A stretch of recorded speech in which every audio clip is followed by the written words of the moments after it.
Mais uma vez, bom dia, e agora com a presença da Sociedade Portuguesa para o Estudo da Obesidade, com o Sr. Professor José Silva Nunes, com a European Association for the Study of Obesity, a EASO, com Jacqueline Bowman.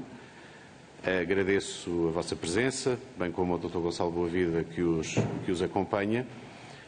Nós temos uma apresentação. O que temos previsto é que possam fazer uma intervenção inicial sobre as questões que queiram abordar connosco, indicativamente 10 minutos, mas estamos aqui muito interessados em ouvi-los, e depois fazemos uma ronda por cada um dos grupos parlamentares e depois retomaremos e daremos outra vez a palavra para poderem responder às questões que entenderem. Sei que tem uma apresentação, que agradecemos também, e, portanto, passava-lhes desde já a palavra, agradecendo mais uma vez a vossa presença. Welcome, especially to you, e muito obrigado, então. Tem a palavra, por favor. Bom dia, primeiro que tudo. Bom dia, Sr. Presidente. Bom dia, caros elementos desta Casa. Obrigado por nos receberem aqui, porque a obesidade em Portugal é uma patologia que foi reconhecida, e Portugal foi pioneiro no seu reconhecimento em 2004. Em termos de reconhecimento da obesidade, foi mesmo dos primeiros países a reconhecer, só que depois ficou no papel e pouco mais foi feito, e para o ano que vem, faz 20 anos desde que foi feito este reconhecimento pela entidade competente, que é a Direção-Geral de Saúde, mas na realidade, em termos práticos, pouco mais foi conseguido. A obesidade é uma doença, mas é uma doença que está associada a várias outras doenças. À cabeça, a diabetes tipo 2, e nós vivenciamos atualmente uma pandemia de diabetes tipo 2, em grande parte, quase na totalidade, à custa da pandemia da obesidade. Mas não é só a diabetes tipo 2, desde a doença cardiovascular, doença renal, patologia osteoarticular degenerativa, vários tipos de cancro e mesmo alterações em termos de fertilidade. A obesidade é uma doença que nós ainda sabemos muito pouco, e como sabemos muito pouco, o seu tratamento é extremamente complexo e é multiprofissional. Portanto, envolve uma abordagem comportamental, correção de eventuais erros alimentares, a implementação de atividade física, de um plano de atividade física. Em muitos casos é necessário uma ajuda farmacológica, e nas situações extremamente graves, mesmo em fim de linha em termos de complexidade, obviamente, em casos mais severos temos o tratamento cirúrgico da obesidade. Os dados mais consistentes que nós temos em termos da dimensão do problema reportam a 2017 e, à data, há 6 anos atrás, estimava-se que houvesse 22,3% da população portuguesa com obesidade.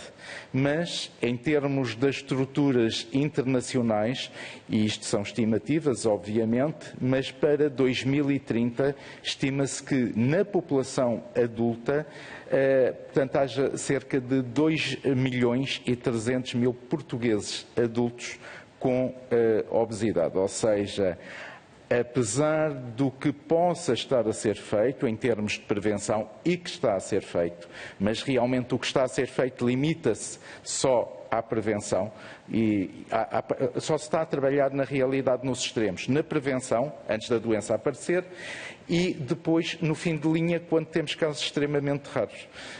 Portanto, Portugal não está a conseguir lidar com este problema e, portanto, a curto prazo este problema vai se agravar ainda mais. A Sociedade Portuguesa para o Estudo da Obesidade, há 2 anos atrás, desenvolveu um estudo, que foi o custo e carga da obesidade em Portugal. O estudo ainda não está publicado na íntegra. Na altura fizemos uma press release, portanto, isto reportando ao ano de 2018, estimava-se que por ano fossem gastos 1,2 mil milhões de euros com a obesidade e com as doenças associadas à obesidade. Eu trouxe estes dados que ainda estão sob segredo, porque isto em termos de ciência, eu não posso trazer dados que não estejam ainda publicados, portanto, mas ninguém vai tirar fotografias. Portanto, só para nós vermos que, por exemplo, em relação ao custo direto da obesidade, só esta doença por si é 13 milhões de euros que são gastos anualmente. Obviamente, mas a obesidade contribui, portanto o fator é 100%, porque é a doença propriamente dita. Mas se virmos ali diabetes, a obesidade implica ou está implicada em 79% dos gastos com diabetes, ou seja, aquele número muito simpático ou antipático, que na realidade de simpático não tem nada. E, portanto, fazendo aqui a soma de todas as doenças e o fator contributivo da obesidade para os custos de cada doença, chegamos àquela cifra de 1,14 mil milhões de euros, isto para o ano de 2018. Foi feita alguma coisa ao longo destes anos, e nomeadamente devo aqui recordar que nesta mesma casa, há 2 anos atrás, foi aprovada uma resolução que, no fundo, recomendava ao Governo da altura um conjunto de 13 medidas. Infelizmente, nesse mesmo ano, houve mudança governamental. Infelizmente, não estou... Infelizmente, no sentido de que o destinatário... Pronto, mas... Exato. E eu terminaria só com esta. Eu sou professor também da Nova Medical School e há um gap em termos de formação na obesidade, e eu termino com este slide. Portanto, eu fiz copy-paste daquilo que eu dou aos alunos no último, que é: a obesidade é claramente uma doença endócrina, tem múltiplos fatores na sua gênese, é extremamente complexa, é crónica, tem este caráter pandémico, mas felizmente não é um caso perdido e é passível de ser tratada. É difícil de ser tratada, mas é passível de o ser. E com estas notas passava a palavra à doutora Jacqueline Bowman, que é Head of Policy da European Association for the Study of Obesity. Está baseada em Bruxelas, junto ao Parlamento Europeu, e, portanto, é uma pessoa que sabe de política de saúde, seguramente muito mais que eu, e que nos pode trazer aqui alguns dados. Please, Jacqueline. Thank you. Thank you. Please. Okay. Thank you so much, Jose, and thank you all for inviting me this morning. It's a great, great privilege to be in front of you. So before we get going, I will dispel one myth already. I have lots of myths to dispel, but I know I sound very, very British. I'm not. Okay. I was actually born in the only English-speaking country in South America, in Guyana. Okay. So, and I'm now Belgian, Brexit. What can I say? Okay, so I've been asked to come and provide you with an overview of what's going on in Europe, and also what are the actions that you as Portuguese parliamentarians may want to take. That was a tall, tall order, because there is so much. So what I will do in the time of the intervention that I have is I will give you some food for thought so that we can come back and discuss after the presentation, because this list is long and very exciting. Okay. So To give you a very quick idea about the European Association for the Study of Obesity, we are in 36 countries across WHO Euro region. And that obviously includes Portugal. And we also, my remit is to work both with our national associations for policy engagement, as well as within international institutions. So we work very closely with one of your compatriots, actually, within the European Parliament setting, Sarah Sardas, who is Vice Chair of the MEP Interest Group on Obesity and Health System Resilience. This is really important because we are not going down the road of let's only talk about obesity in that old conventional way. We are so far beyond that.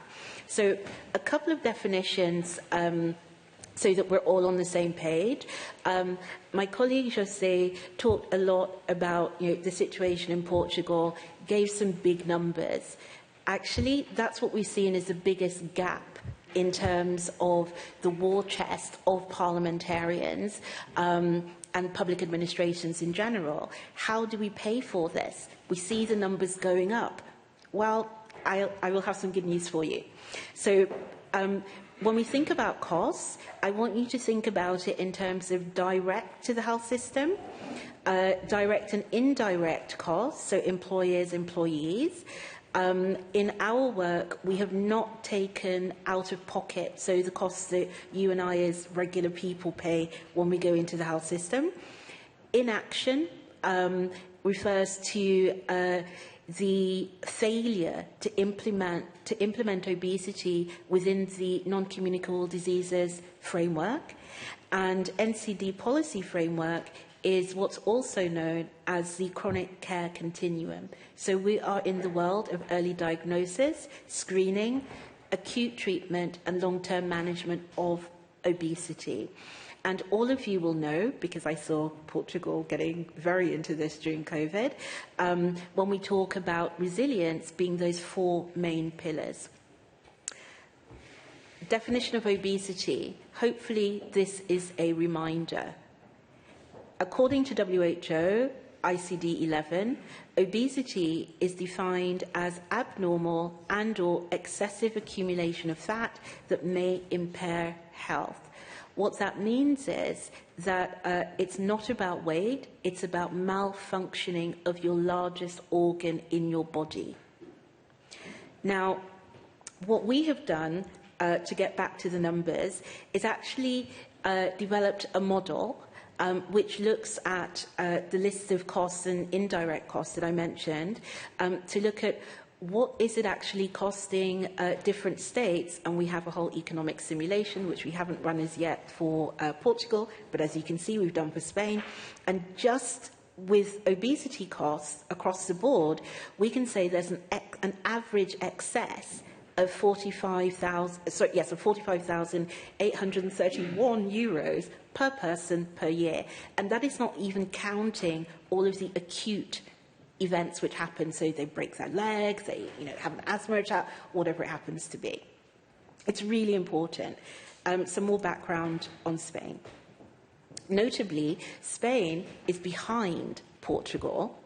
Yes, because they actually have a law, a royal decree, which stops obesity being treated and reimbursed. You don't have that. You are the trailblazers in Europe. No, be very, very clear about that. You are the trailblazers on paper. So, on paper. And that's what we're about to get to. So then, of course, the next question which everybody asks is, so we're spending money on diabetes, on cardiovascular, on cancer. We know. But actually, if you really implemented in practice the NCD framework, you would free up, just with a 3% reduction of acute treatment needs for the other 200-odd complications, you would see for Spain 21,375 euros per person per year, just freed up, just like that, to decide whatever else you wanted to do with it. We want to run the same numbers for Portugal. Then I'm going to skip through the model, but it's to say we did do our work with a health economics philanthropic foundation. You see a zebra on the screen. I see zebras in the room. And yes, I do, because zebras are actually, I looked this up, zebras are those who stand above the heads of the rest. You take risks, you're loyal, you actually are very resilient, and you push through. I see zebras in the room. Now, we've gone through the main points there already. What I want to focus on, therefore, is what are the new opportunities that we collectively, from a Portuguese perspective, can be doing in order for you to take back that trailblazer title in practice. And there is plenty. So I can't stress enough, because I say this all the time to all of the scientific and my community within EASO. The NCD framework is a policy construct. It is not science. It doesn't matter at the end of the day. And I will say, I'm not a scientist. I'm a lawyer by education, so I'm coming at this from a different perspective. But basically, the hard fact is it doesn't matter what, well, can I say, it matters to a certain extent what scientific opinion is, because we have facts. But you have to turn that science into policy evidence and do something with it. So we're at the stage where, to be frank, within the scientific community, we missed the boat. When in 2011, and it was the Belgian presidency, I remember it well, when in 2011 we had the UN Declaration on non-communicable diseases, which is coming up again in 2025, basically, we had, as a community, said we have consensus that obesity is a chronic disease. We missed the boat. We've been fighting ever since, because we've been pushed to one side. We know this, everybody in the room. Our next opportunity is 2025. Let the science be aligned with the policy. That's actually our goal. So what can you be doing? A lot. The first opportunity is the fact that obesity has been seen as a chronic as a disease since 1948 by WHO. European Commission, I was the official peer reviewer, funnily enough, put in for the Joint Research Centre the briefing with, finally, the correct definition. This is something which national parliamentarians and regional parliamentarians and policymakers are strongly encouraged to use. Funnily enough, they've been really bad at promoting it. Take photos, use it. It is so, so important, and I'll come to it in a second.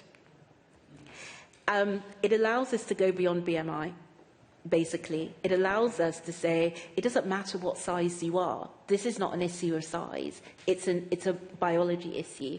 It's a chronic disease. It's a malfunctioning organ.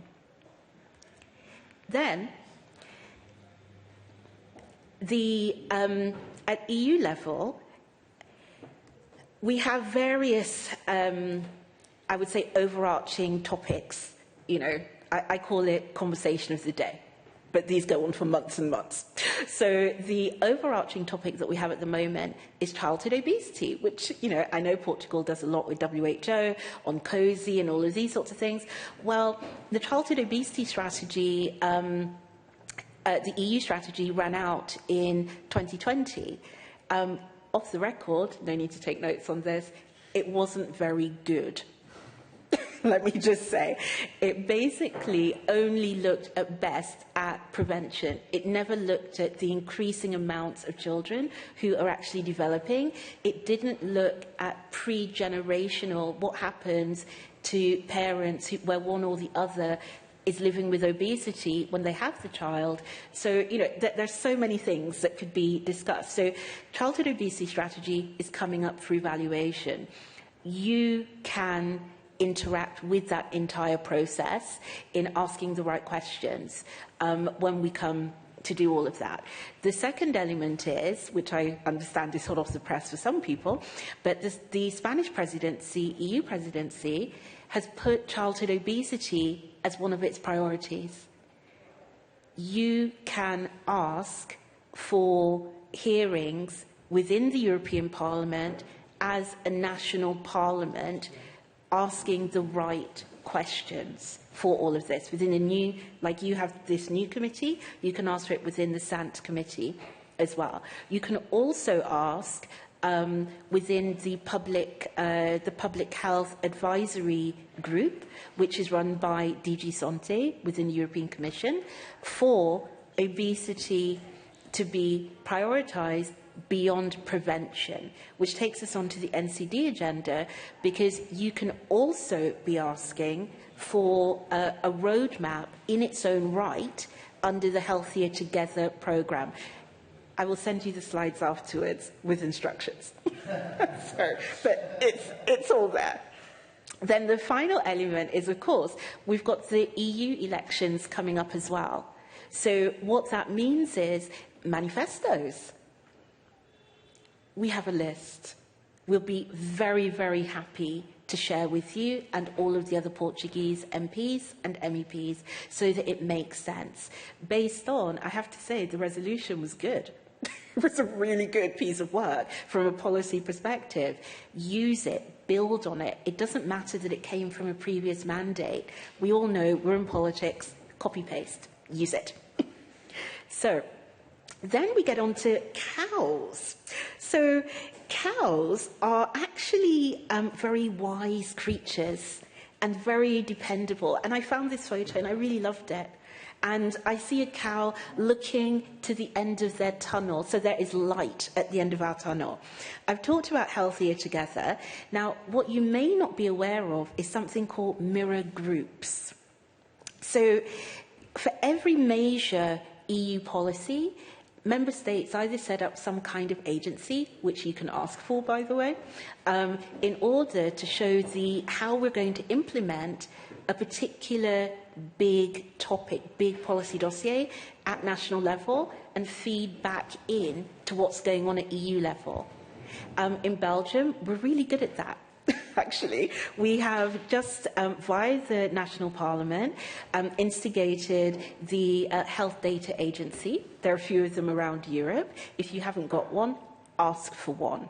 And use obesity as a use case. That's what we're doing in Belgium, where I live, because we realised that actually when you look at the electronic health record, and I think there's someone in the room that's very interested in artificial intelligence, so think about this. So basically, we were able to say, what would an ideal electronic medical record look like if you were able to interconnect what you really need for obesity, because all of that health information is never in one place. So you build that into the EU for the European health data space discussion and all of that legislation going through, that you will all have to have implemented at national level come 2025. We know we're not there. So to actually be able to ask for things that help you to get there, which are supported by international institutions, is something very interesting, and obesity perfect. You've also, very briefly, got the implementation of the cancer plan as well. Now, given that 20% of preventable adult cancers are, you avoid them by treating obesity, including all of the policy prioritised ones, where is the interconnection? As parliamentarians, you can ask. Something that we don't normally think about, but equality data framework. In Belgium, we're actually looking at, it started off as race discrimination, but they're actually looking at how do we gather other data that can be used for equality. So that could be legislation that's coming through at the moment from the European Council, again, you need to be talking to the Justice committees as well, because it's all about access to services, including health services. So basically, you can make sure that people who are at risk or already developing obesity, that they have their rights, their legal rights implemented via other legislation. These are all things in the slides, happy to talk afterwards, but it's to give you some food for thought. Then we have data, really big. I've told you about the model that we've been developing. What's really key, I would say, best practice examples. The European Commission has a EU health policy portal, which you submit, or anyone can submit, not least governments, best practice examples. Out of the 46 on obesity, so-called, 0 are beyond generalised health promotion and at best primary prevention. There is nothing there telling us what's going on here, on paper or otherwise. When you're able to put in those examples, and don't worry, we have a template and we're working on this. Yeah, I mean, we realise. But when you're able to put those in, they're then assessed by the public health expert group, and then you can actually ask for a joint action. You know, very practical. And then, of course, a plug for the collaborating centres of obesity management to build infrastructure. Last set of points, very briefly. Portugal, one of the great former colonial powers, big on the global health scene. What are you doing towards UN General Assembly high-level meeting on NCDs in 2025? Well, we've been working very closely with the WHO, both for the NCD unit as well as WHO Euro, who's actually been working a lot on the health service delivery framework, which will be launched at our Congress, actually, in a couple of weeks' time. So that's going to be interesting. Particularly, I was heavily involved in editing the health service delivery framework to make sure that it didn't just say top line chronic disease, but it actually went through the structure. You are one of the front-runner countries in this region. Yeah. Prior to coming, we actually spoke, and we'll continue our discussions, with your Portuguese coordinator for the acceleration plan. She needs your help. She needs your help. This is not about having the same old discussion of, well, we feel comfortable about prevention, so that's what we're going to talk about. We actually need to have those uncomfortable discussions of how do we move beyond prevention. Yet we've helped you a lot with the service delivery framework. You have, José, and all of the association there in hospitals, in the community, across physiological, psychological, everything, to have that integrated service. Talk, go visit, have a seed to see how you can actually implement the service delivery framework, which is actually quite decent at this point. It's really improved. So, and that way you can move back from only on paper into implementation. There's a lot more in terms of 2025, but I'm going to leave that thought with you because I think I'm way above, and say, you have my email, you have my top line thoughts. There was so much else that I could have talked about, but I now hand back over and will try and follow in Portuguese, but if not, I have my interpreter, and please ask questions. Thank you. Thank you very much. Muito obrigado pelas vossas intervenções, Sr. Professor, Doutora. Íamos iniciar agora a ronda pelos partidos. Começávamos pelo Grupo Parlamentar do PSD. Sr. Deputado Ricardo Batista Leite, faz favor. Muito obrigado, Sr. Presidente. Bom dia, Senhoras e Senhores Deputados. Começo por cumprimentar o professor José Silva Nunes, da SPEL, da Sociedade Portuguesa para o Estudo da Obesidade, e também cumprimentar a Jacqueline Baumann-Bussato, from the European Association for Study of Obesity. Welcome to the Portuguese Parliament and thank you for your presentation. Aquilo que nos foi apresentado aqui, se não houvesse consciência, que eu creio que há, da importância, gravidade e necessidade de intervenção célere à escala global na área da obesidade, penso que ficou muito claro aqui. Apenas somar mais 2 ou 3 factos que eu acho que reforçam essa mensagem. Hoje há cerca de 700 milhões de pessoas em todo o mundo a viverem com obesidade.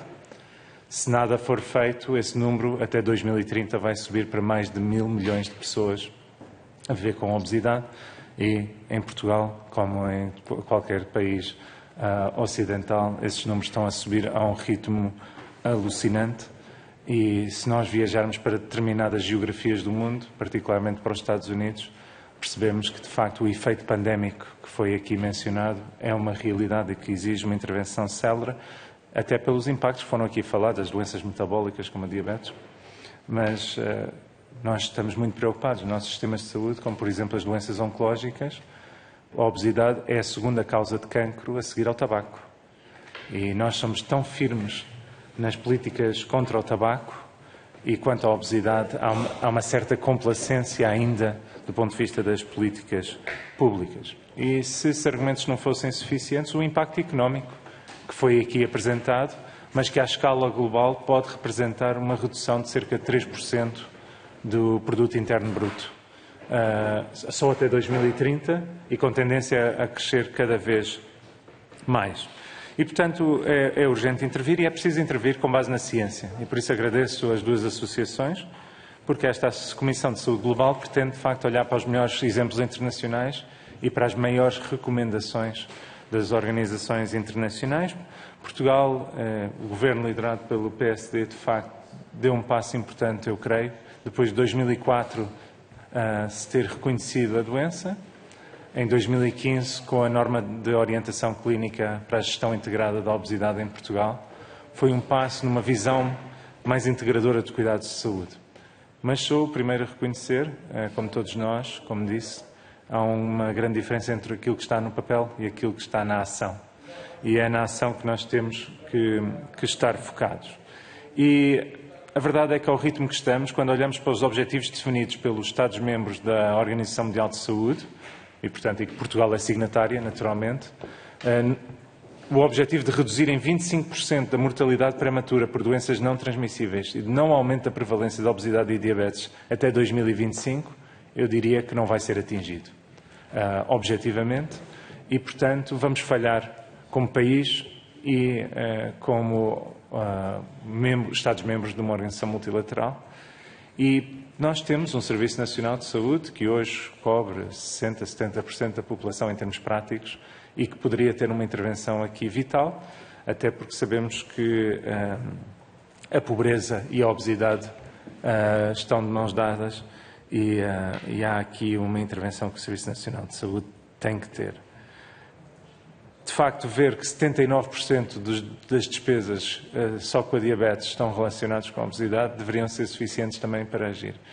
E, portanto, nós, em 2021, apresentamos o projeto de resolução, o PSD, também com muito apoio da Juventude Social Democrata na altura, apresentou um conjunto de medidas que foram aqui citadas. E essa deixa-me a primeira pergunta: como é que vêm essas medidas, numa perspectiva internacional? E qual o nível de implementação das mesmas? Já passaram 2 a caminho dos 3 anos.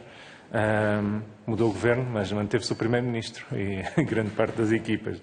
E, portanto, porque foi aqui falado pela Jacqueline a questão do custo-oportunidade, ou seja, o custo da inação, the cost of inaction, que é muito importante, porque não fazer nada é uma opção política.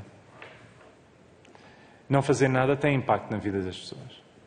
Mas há esse é um termo económico, do custo de oportunidade, mas há um outro termo económico que nós na política falamos pouco, que é o sunk cost, que é investirmos sistematicamente num modelo que não funciona.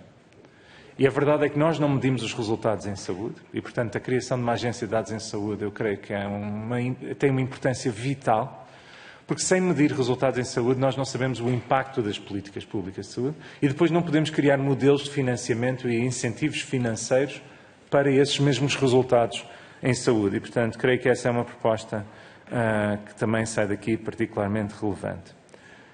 Também ouvimos aqui o papel que Portugal tem e poderá vir a ter ainda mais relevante do ponto de vista multilateral, em organizações como a OMS, como ao nível da Assembleia Geral das Nações Unidas. Nós entendemos que faria sentido Portugal, como à semelhança de muitos outros países, ter um embaixador para a saúde global. A verdade é que o nível de tecnicidade destes debates e a sua importância e o impacto que tem no desenvolvimento demonstram bem que Portugal deveria investir nesse sentido por via dos negócios estrangeiros. Mas, para além da reunião de alto nível que nós vamos ter em setembro sobre o acesso universal aos cuidados de saúde, foi aqui mencionada a reunião de 2025. E, portanto, sobre esse parâmetro, em que medida é que Portugal tem estado envolvido nas negociações e quais as expectativas que tem para o impacto da obesidade, particularmente na declaração que vai ser aprovada já em setembro no âmbito de Universal Health Coverage, portanto, do acesso universal aos cuidados de saúde. E deixando, para terminar, olhando para os programas que existem em Portugal, de apoio à educação física, enfim, se acham que estes são um conjunto de medidas, enfim, importantes do ponto de vista preventivo, mas de pouco impacto, que medidas alternativas prefeririam ver a nível de Portugal, olhando para a vossa experiência internacional? E na vossa opinião, enquanto organizações científicas, se as medidas propostas em 2021 continuam atuais ou se devem ser atualizadas? E se calhar ficava por aqui para já. Muito obrigado, Sr. Deputado. Mas agora da palavra ao Sr. Deputado Pedro Santos Frazão. Faz favor, Sr. Deputado. Fazemos a próxima será o Chega a iniciar. Muito bem. Muito obrigado, Sr. Presidente, Srs. Deputados, do professor José Silva Nunes, bem-vindo a esta comissão. Dear Jacqueline Bowman Bussato, welcome to this commission. It was a pleasure to hear you. De facto, em 2022, 68% da população portuguesa tem excesso de peso ou obesidade.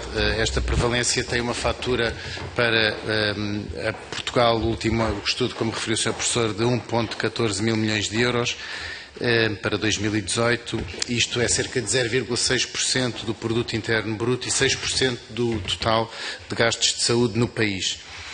Todos sabemos que existem várias comorbilidades associadas à obesidade, estão ligadas a ela própria, como a diabetes tipo 2, que se confere uma enorme pandemia nacional e até europeia, mas também se incluem outras que não são menos graves, nomeadamente a doença cardíaca isquémica, a doença cardíaca hipertensiva, a asma, a apneia do sono, a doença renal, a gota e etc. Falou também nas patologias oncológicas. De facto, a obesidade traz também um risco acrescido nas neoplasias, incluindo o câncer da mama, do pâncreas, do esófago, cânceres hematológicos, etc. Citando o Sr. Professor, que nos disse que 1,14 mil milhões de euros representam um patamar de tal forma elevado que deviam fazer qualquer governo pensar duas vezes. Gostaria de saber, desde que estes números foram libertados, e já foram há bastante tempo, se teve algum eco de facto de que tenham produzido algum efeito.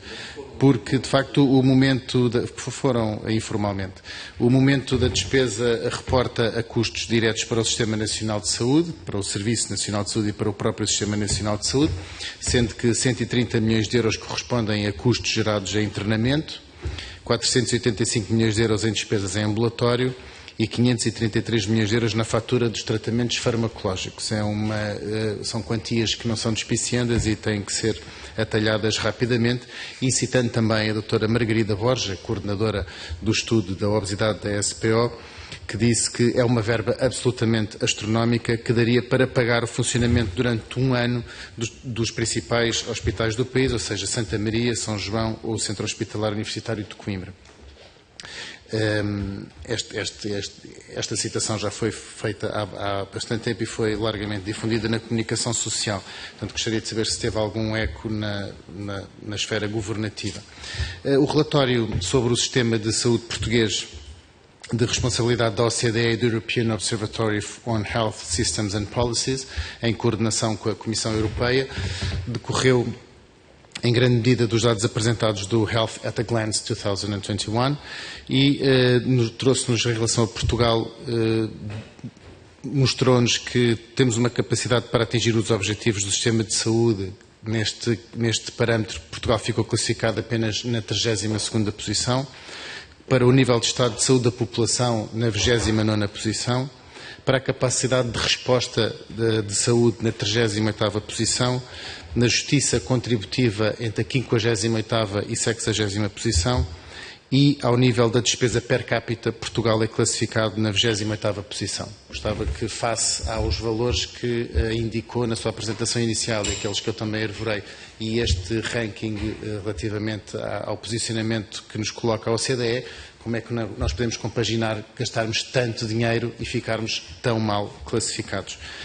É obviamente que a comparabilidade entre os vários países é absolutamente fundamental para identificar as boas práticas e os pontos de melhoria para o nosso próprio país.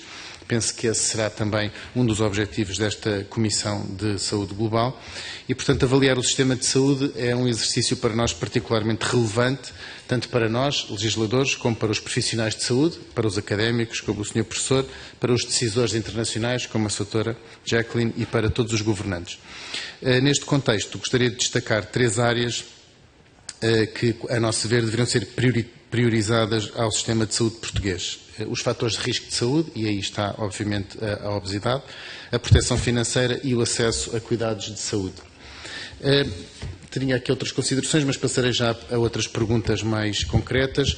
Gostaria que o Sr. Professor e a Dra. Jacqueline, se tivessem a oportunidade de poderem avaliar a qualidade dos cuidados de saúde em Portugal em comparação com os outros países europeus, nomeadamente face a este relatório da OCDE, e quais são as principais diferenças na gestão.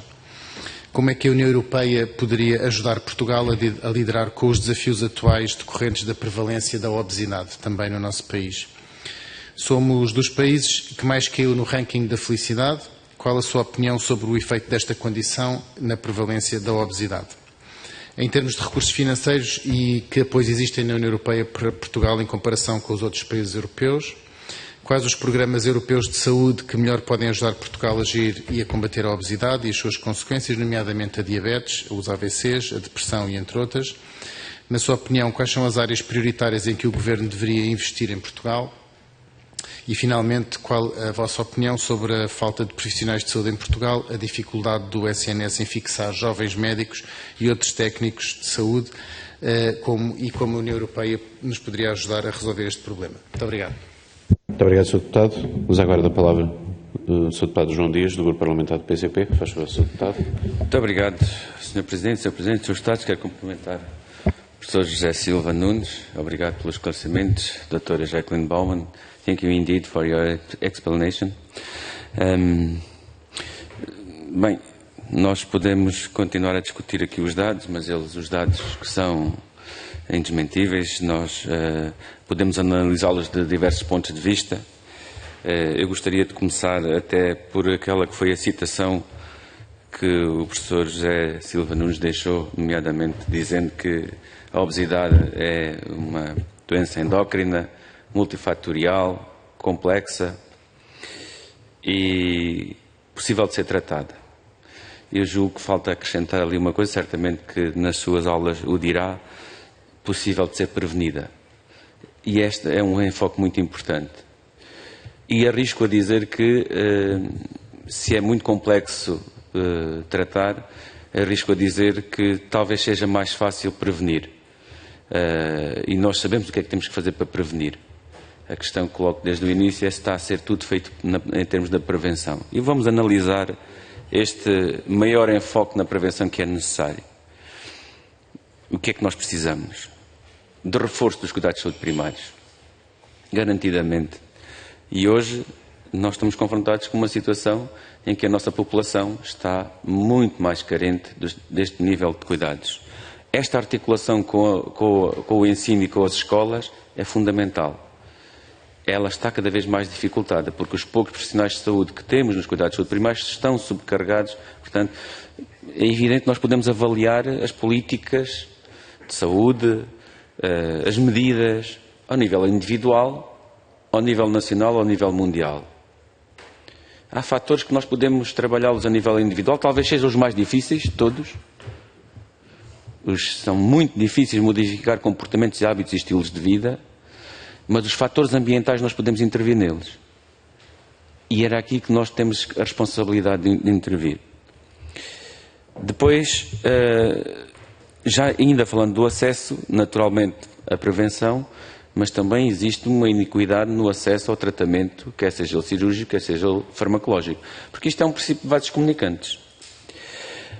E depois, naturalmente, outras questões que se colocam, nomeadamente também saudar aquilo que é a identificação que tem sido feita pela plataforma Recalibrar a Balança, que identifica claramente os 5 obstáculos, barreiras, e Portugal tem esta característica, de tal maneira que reconheceu a obesidade como doença crónica, mas depois a sua intervenção é nas consequências e não nas causas.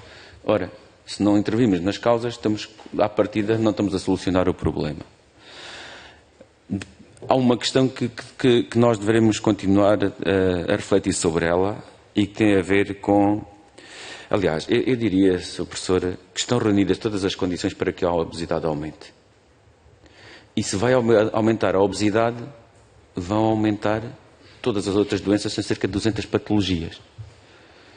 E, portanto, nós estamos aqui numa situação em que estamos confrontados com dificuldades económicas da população, que crescem. Os hábitos alimentares, atividade física, provavelmente têm uma influência na obesidade de mais de 60%. Hoje, as escolhas alimentares não é pelo seu valor nutricional, é pelo preço. E isto é algo que nós devemos ter em consideração.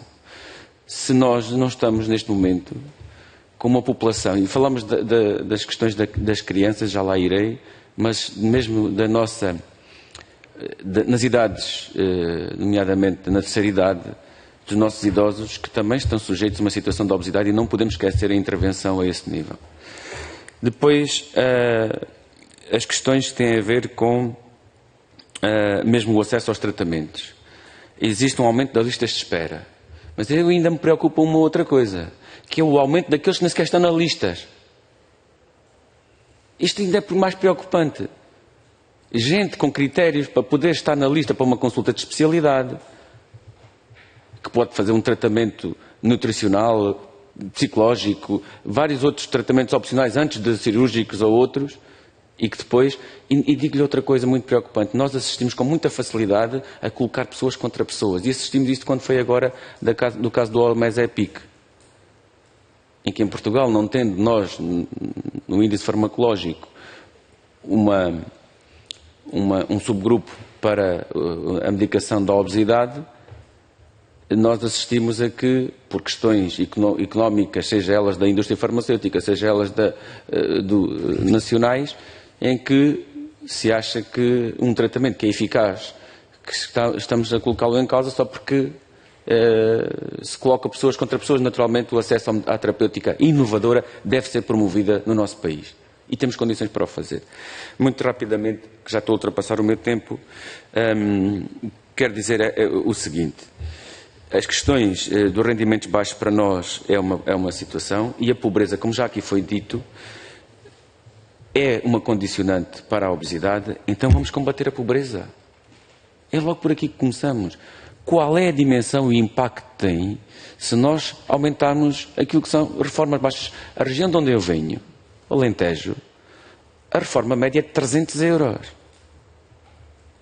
Que escolhas alimentares e nutricionais fazem estes idosos?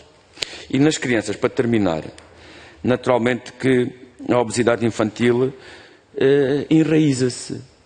E esta questão educacional é importante, dos pais e do acesso à educação, porque nós podemos falar da literacia muito bem, podemos trabalhá-la, mas que impacto tem o nível educacional naquilo que é o surgimento da obesidade?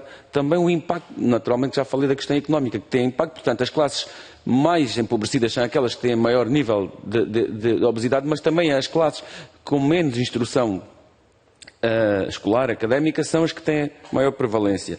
E, portanto, deixar só esta questão. Naturalmente, aqui se resultam muitas questões. As políticas de saúde atuais estão ou não estão dirigidas àquilo que é toda a problemática, no nosso entender, parece que estão muito aquém. Muito obrigado. Muito obrigado, Sr. Deputado. Uso agora da palavra a Sra. Deputada Irene Costa. Faz favor, Sra. Deputada. Muito obrigada, Sr. Presidente. Cumprimentá-lo, cumprimentar os colegas. Cumprimentar naturalmente o professor José Silva Nunes, a doutora Jacqueline Bauman, dar-vos as boas-vindas, agradecer a vossa presença e saudar a Associação pelo trabalho que tem desenvolvido, pelo conhecimento que nos traz e que tem trazido, também pelo trabalho que tem feito na proximidade com os doentes e com as famílias, a informação que tem prestado à sociedade civil através dos congressos e webinários e trabalhos que vão fazendo. E, naturalmente, agradecer também por terem colocado o assunto na agenda e que, em boa hora, os serviços, o Sr. Presidente desta subcomissão aceitou, porque, de facto, este é um tema que merece todo o nosso interesse. Portanto, este é, de facto, um assunto importante para a Europa, também para Portugal, quando vimos os dados que nos apresentaram, sendo que Portugal apresenta quase 50% da população com excesso de peso ou obesidade e também as crianças, com 30% de crianças com excesso de peso ou obesidade. Portanto, este é um cenário que, de facto, preocupa o grupo parlamentar do Partido Socialista e que, como vimos, também está alinhado com as preocupações de todos os outros grupos parlamentares, sendo consensual que a obesidade é, de facto, um dos maiores desafios da saúde pública do nosso século, que é uma epidemia global e que, como referi, merece a nossa especial atenção. Eu queria dar ênfase aqui a duas questões que foram ali focadas, mas que penso que não quer demais repetir. Nós temos que analisar esta questão sobre duas vertentes, a vertente clínica, mas também a vertente social.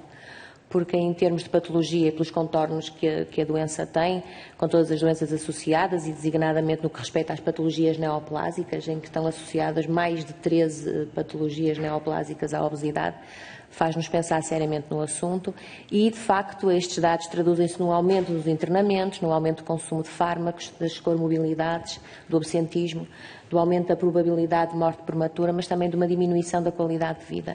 Mas também devemos ver esta questão da obesidade também pelo desafio social que ela impacta, pela necessidade de combater o preconceito e o estigma associado a esta doença que, ao contrário do que muitos pensam, não tem a ver exclusivamente com hábitos alimentares, mas também com outros fatores, como, por exemplo, a resistência à leptina. Portanto, acho que este é, de facto, também um assunto que nós devemos pensar quando falamos da obesidade. Portanto, como foi aqui também referido, Portugal foi, de facto, um dos primeiros países a reconhecer a obesidade como uma doença e já em 2016, na Turquia, reuniram-se os 53 ministros de diferentes países para assinar uma carta de combate à obesidade e já nessa altura eram definidas medidas para reduzir a epidemia que matava à data 1 milhão de pessoas por ano. Portanto, em Portugal, o governo português desde sempre manifestou o seu empenho na implementação de medidas e planos integrados de tratamento da obesidade, sempre com especial enfoque na prevenção. Refiro que foi criada a Secretaria de Estado para a Promoção da Saúde e quero dar nota também de alguns programas que temos em Portugal, como o Programa Nacional para a Promoção de uma Alimentação Saudável ou o Programa para a Promoção da Atividade Física, a obrigatoriedade de esquemas de rotulagem nutricional na frente das embalagens dos produtos alimentares. Destacamos também positivamente a Lei da Publicidade dirigida a crianças que restringe a publicidade de bebidas e alimentos ricos em gordura, sal e açúcar, o acompanhamento nutricional nas emendas escolares e em parceria com as unidades de saúde e designadamente com as nas unidades de cuidados na comunidade, a realização de diversas campanhas de combate à iliteracia para promover a informação e a sensibilização sobre a alimentação saudável que são sempre dirigidas à população e à sociedade civil. E queria dar aqui uma ênfase especial ao programa COSI, que é a Iniciativa de Vigilância da Obesidade Infantil da União Europeia, a OMS, que mereceu o destaque da Organização Mundial de Saúde relativamente a Portugal, que tivemos dados muito positivos, em que se revelou de facto a queda quer do número de crianças com excesso de peso, quer do número de crianças obesas, o que é de facto um programa que nos merece também aqui uma saudação, uma referência especial. Portanto, estas são medidas positivas que nos provam de facto que nós estamos a evoluir no que respeita a esta situação de saúde, a esta epidemia. Evoluímos mais rapidamente no que respeita às crianças, não da forma como gostaríamos que evoluísse, mas sim, penso que há uma evolução no que respeita às crianças e um processo mais lento no que respeita à população, à outra população.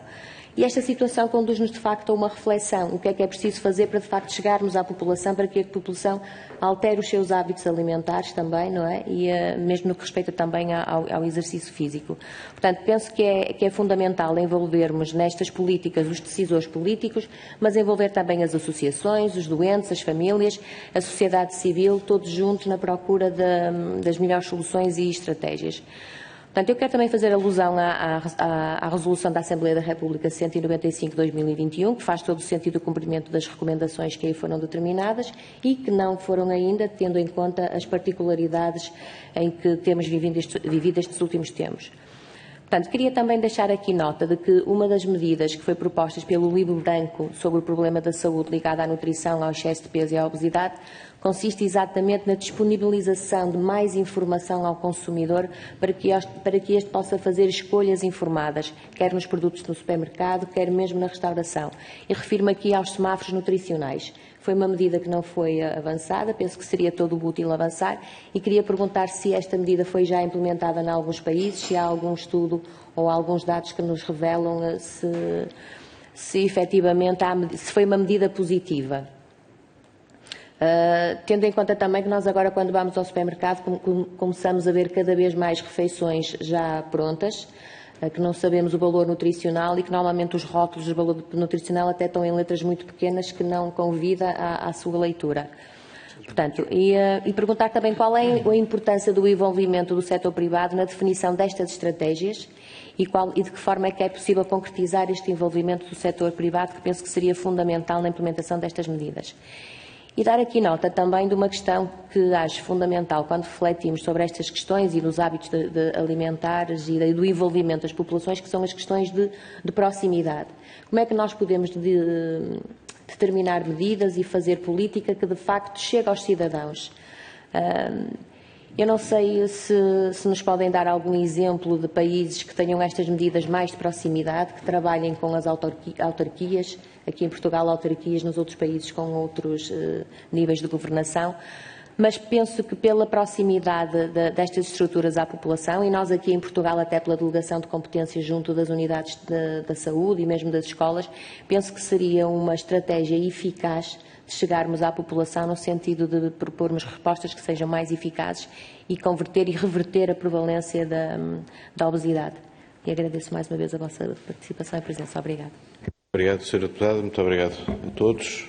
Antes de dar a palavra ao Sr. Professor e à Sra. Jacqueline Bauman, dizer o seguinte: esta audição é difundida pelo canal Parlamento, portanto, ou seja, alguma informação que aqui tenha sido prestada também estará disponível dessa forma a todos, mas de qualquer forma é uma reunião de trabalho, só partilhar essa informação. Dizer o seguinte: houve aqui muitas questões colocadas pelos seus deputados. Se por qualquer razão virem que algumas delas possam ser aprofundadas em envio de informação posterior, nós agradecemos imenso. Será distribuída aos seus deputados, porque o nosso objetivo é, no fim desta subcomissão, a elaboração de um relatório sobre a saúde global e, portanto, é um trabalho que estamos a iniciar, digamos assim, e, portanto, a dizer que a nossa disponibilidade para trabalharmos em conjunto durante este período todo, da nossa parte, é não só de disponibilidade, mas de muito interesse. Tem a palavra para responder às questões. Vamos ter uma limitação que é às 10 horas, que é o início do plenário. Até lá, façam favor de usar o tempo. Faz favor. Então, eu vou tentar ser breve e passar em revista aqui ou tentar dar resposta às várias questões levantadas. Em relação ao papel dos planos de alimentação saudável e da implementação da atividade física, obviamente que são importantes. Mas o problema é que a problemática da obesidade não se esgota aqui. Mas realmente é inegável o papel da prevenção. E aí, na prevenção, Portugal pelo menos tem feito alguma coisa. O problema é a partir daí. Relativamente às recomendações que foram emanadas naquela resolução 195/2021, se ainda estão atuais, eu penso que sim. Porque, à parte das medidas de prevenção relacionadas com estes dois planos de ação da Direção-Geral de Saúde, em termos de alimentação, em termos de atividade física, tudo o resto está por fazer. É verdade que nós, e isto não se restringe aqui à problemática da obesidade, nós não medimos resultados em saúde, infelizmente. Porque se medíssemos resultados em saúde e de uma forma fria e puramente económica, era só olhar para aqueles números e ver que não olhando à qualidade de vida dos cidadãos e às implicações em termos do Sistema Nacional de Saúde, só de uma forma puramente económica é importante e é eficaz atuar. O problema é que isto envolve medidas macro, porque não é a responsabilidade, a obesidade muitas vezes é vista como uma patologia de escolha individual e é negada a base biológica que está subjacente a esta condição. E, portanto, obviamente que o indivíduo, por si só, tem a sua responsabilidade individual, porque, como eu costumo dizer, eu faço consulta de obesidade. Não disse isso, mas, portanto, eu sou também médico e, portanto, tenho consulta de obesidade e, obviamente, que é injusto, mas a vida é injusta, o fundo genético, o background genético com que a pessoa nasce. E, portanto, fazendo o mesmo tipo de vida, uma pessoa com um mau fundo genético desenvolve a obesidade e a outra, que faz exatamente o mesmo tipo de vida, teve a sorte de ter uns bons genes e, portanto, não aumenta de peso e não desenvolve as patologias. Mas pronto, isso aí nós, infelizmente, ainda não atuamos a nível génico e, portanto, não é possível de aplicar. Relativamente à ideia de Portugal estar envolvido e de até haver um embaixador português em termos de saúde global, seria, se calhar, uma forma extremamente profícua de nós termos algum, a não ser que fosse só e depois uma medida para pronto, eu não quero, mas se tal, eu ia dizer para inglês ver, mas temos aqui uma pessoa de nacionalidade, de ex-nacionalidade inglesa, portanto não seria muito elegante dizê-lo, mas seria uma medida que provavelmente traria também alguns resultados positivos para o nosso país. Do you want to I do. Okay. Yes. So Okay, so my colleague has very kindly been typing in some of the points for me in English. There are a couple of things that I wanted to raise. I'm not sure if it's quite at this point, but I think so. So there were a lot of comments about prevention, where did the money go, why hasn't there been impact on all of this? Okay, I'm going to be very blunt and very direct. Okay, so we have heard that argumentation for about 20 years. In that time, the science has evolved considerably.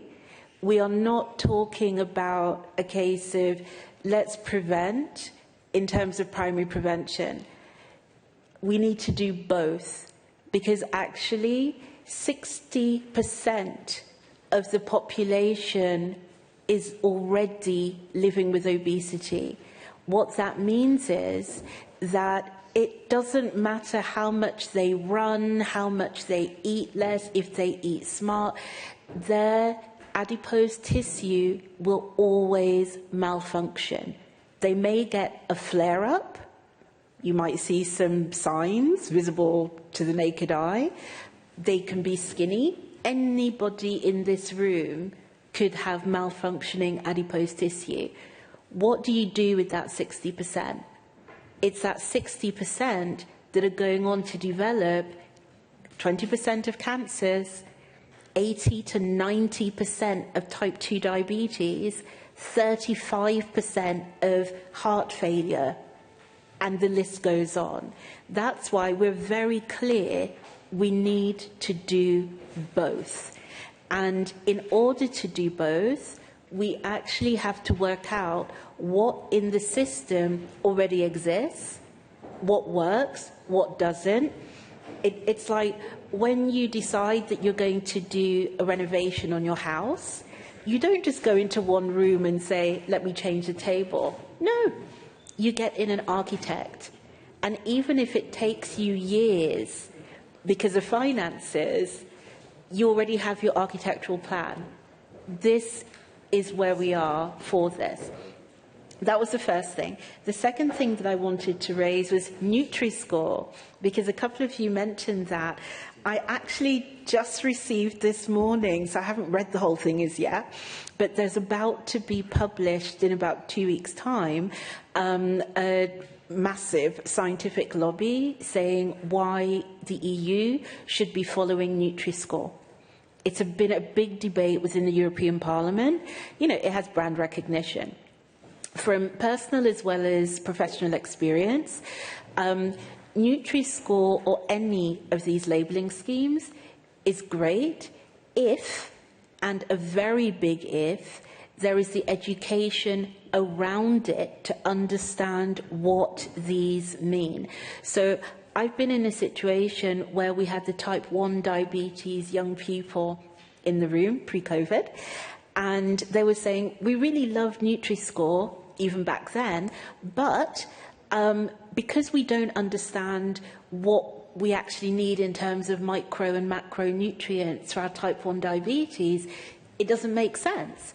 And for people with obesity, it actually doesn't make that much sense unless you know what's behind it. So you can think about it, yes, in terms of generally, you know, I have nothing wrong with me, you know, medically, but actually, according to the Lancet Burden of Disease report from 2015, only 3.5% of the population have a clean bill of health. So it's actually only that tiny amount of the world population who can sit there and say, oh, Nutri-Score, great. The rest of it is, how do you make sure that everybody understands what's behind it for them? So those were the two things, because I know I could go on. And thank you very much for following up on the data agency piece. Happy.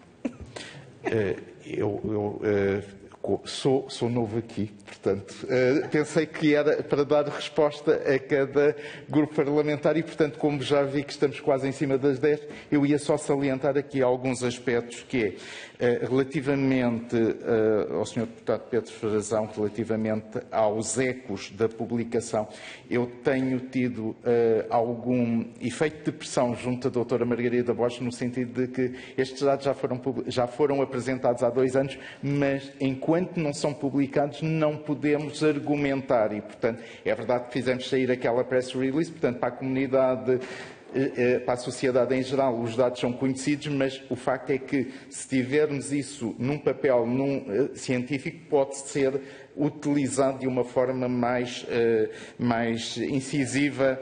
Relativamente à falta de profissionais de saúde, isto é transversal e como responsável de um serviço, do Serviço Nacional de Saúde, devo dizer aqui, e é uma luta inglória. Portanto, eu não consigo reter as pessoas no meu serviço porque luto. A única coisa que eu posso oferecer é aquele vencimento e, portanto, tem vários outros agentes que oferecem outros valores. Portanto, esta questão da obesidade, e quando temos a obesidade de mãos dadas com a pobreza e com os resultados de guerra da Ucrânia, Covid, aumento da inflação, portanto, isto vai se agravar ainda mais. E devo dizer que, por exemplo, no meu centro, e nós somos o maior centro da região sul, temos uma lista de espera que ultrapassa 1 ano. E a direção do hospital quer reduzir para aquilo que é só o tempo máximo, o TMRG, que é 120 dias. É impossível. Portanto, eu assinei este ano um compromisso de fazer cumprir aquilo que eu disse. Eu vou assinar, mas isto está condenado ao fracasso porque não há profissionais para dar essa resposta. Uma questão também extremamente importante tem a ver com a iniquidade. E cada vez mais nós temos uma sociedade mais polarizada em termos económicos. Portanto, a parte central, que era o nosso grosso, portanto, cada vez há mais pobres e mais pessoas que se deslocam para o outro extremo. E o problema da iniquidade na obesidade é paradigmático, porque não havendo comparticipação dos medicamentos, e nós sabemos que só com medidas dietéticas e de intervenção no estilo de vida, e mesmo que as pessoas cumpram, há um fundo biológico e, portanto, as pessoas não conseguem perder peso só... Há pessoas que conseguem, aquelas que têm unicamente um estilo de vida errático, porque mesmo com bons genes, a pessoa, se quiser, pode engordar. Basta. Eu posso dar a receita como é que se faz. Agora, o inverso nem sempre se consegue. E a questão da iniquidade, quer em termos de cirurgia, mas cirurgia é um caso particular e, apesar de tudo, o Serviço Nacional de Saúde dá uma resposta tardia, mas dá uma resposta. Mas a iniquidade em termos farmacológicos, não havendo um grupo farmacoterapêutico, e isto são os senhores aqui que têm que tomar essa decisão política, enquanto não houver um grupo farmacoterapêutico, não pode haver, no fundo, com participação de um grupo farmacoterapêutico que não existe. Portanto, os 3 fármacos que existem atualmente da obesidade, um está nas enzimas intestinais, o outro está a fármacos que atuam no cérebro, portanto, porque não existe o grupo farmacoterapêutico de fármacos anti-obesidade. E isso eu vejo que quem tem possibilidades económicas tem maior probabilidade de tratar a sua doença. Quem não tem e quem faz consulta é extremamente desanimador quando eu falo em fármacos que andam valores entre os 100 e os 244 euros. Portanto, e sem comparticipação nenhuma. É extremamente ingrato para quem faz consulta e por isso é que a maior parte dos meus colegas, ao contrário de mim, não gosta da obesidade porque, na realidade, depois oferecemos apenas uma faixa muito pequena da população. É que pode usar todas as armas, portanto, está condenado, não está condenado 100% ao sucesso, porque, apesar de tudo, ainda há casos de sucesso, mas é muito abaixo dos 100%. E, por último, há um aspecto que nós temos, país, que investir, que é em termos da literacia em saúde, porque, apesar de tudo, nós ainda somos um país pouco literado no aspecto da saúde. E isso também, obviamente que as autarquias podem ter o seu papel, mas isto tem que ser medidas macro e também, em termos de aspecto macro, um aspecto extremamente importante que é o urbanismo. Portanto, se nós não tivermos cidades seguras e com condições para a prática da atividade física, portanto, eu também percebo que alguns doentes meus dizem, pois eu tentei, olha, uma vez que eu tentei fui assaltar, pronto, só. Eu saí à noite, que é quando eu chego a casa, olha, moro aqui num subúrbio de Lisboa. Eu achei que não me aconteceria nada, pronto, aconteceu. Pronto. Peço desculpa pelo tempo, eu não sei, eu tinha aqui mais alguns pontos, mas se calhar já estamos um bocadinho em cima, mas agradeço a atenção e a disponibilidade para trazer este tema.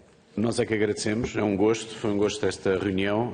Pedíamos mesmo que, em relação a algumas questões que não tenham ficado por responder, se podem fazer chegar alguns elementos para o nosso trabalho, para a nossa reflexão. e queria agradecer em nome da Subcomissão de Saúde Global a presença de todos, o testemunho e antecipadamente a colaboração que vamos ter durante este tempo. Muito obrigado a todos.